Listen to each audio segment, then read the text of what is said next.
Alam nyo guys, madalas napapatanong na lang talaga ako eh. Bakit nga ba pinapahirapan ko madalas yung sarili ko? Talagang ang paggagayat kasi ang pinaka-weakness ko. Ayoko nang naggagayat ako mga sis pag nagluluto. Pero talagang kailangan eh. Pero mabuti na lang at nakita ko tong hand river chopper. Ito na yung ginagamit ko mga sis at napapabilis ang trabaho ko.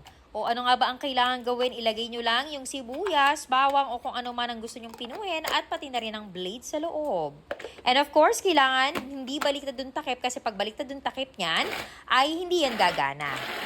In just a seconds nga lang naman ay matatapos kayo sa trabaho ninyo. Tingnan nyo naman yung sibuyas, ang bilis na pino, wala pang 1 minuto, tapos na. At medyo nag-enjoy din ako sa paggamit talaga nito mga sis. Sobra. Tingnan nyo kung gaano siya kapino. Pwede nyo na siyang gamitin sa paggawa ng iba't ibang lutuin mga sis. Kung mahilig ka nga gumawa ng Shanghai, ay perfect na perfecto. Kahit nga baboy ay kayang-kayang pinuhin ito. At dahil nga nag-enjoy ang inday ninyo, ay nag-chop na rin ako ng bawang para sa aking lulutuin na baby potato. Sobrang saya nitong gamitin mga sisi ko para ka lang naglalaro. And tingnan nyo, yung finished product, sobrang pino mga sis. At ito lang pala yung nilalahok ko sa aking baby potato. So, hindi ko na pinakita yung pinaka-process. Nilagay ko ng bawang sibuyas, margarine, toyo, at the same time yung ating sesame seeds. Kaya, check out na!